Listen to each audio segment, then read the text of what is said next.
You have a superpower against aging that's sitting there right in your backyard, and most people are completely sleeping on it. If this is new to you, follow along because I share research like this every week. So, researchers followed people in their 60s for decades. One group did this activity regularly, and one group didn't. And the group that did it had a 36% lower risk of dementia. So, not just a little bit lower, but 36%. So, what was it? Gardening. Here's why the science says it works, and it's not what you think.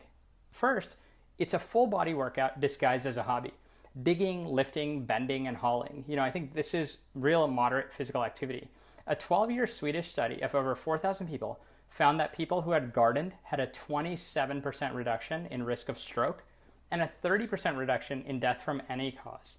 Any cause, not just heart disease, but like literally everything. Number two, the dirt itself. I know it sounds strange, but stay with me.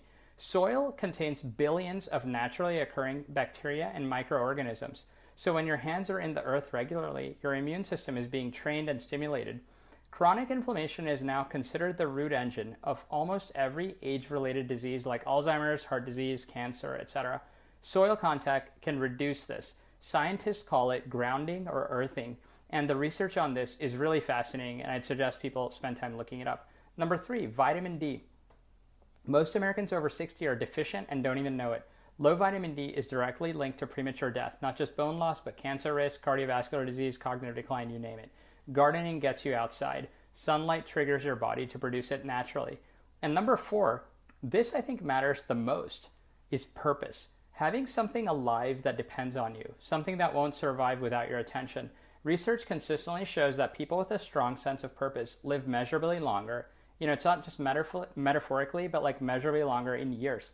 Dan Buettner spent years studying what he calls the blue zones, every community in the world where people often live past 100.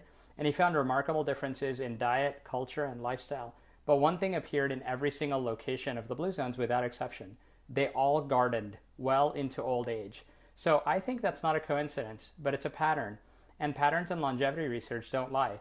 If you're caring for an aging parent or thinking about your own aging, get yourself or them outside. If you want to protect your own brain, start small. Maybe a pot of herbs or a few tomatoes. Something that needs you tomorrow. Share this with a friend or someone that you love. It might just be the nudge that they needed today.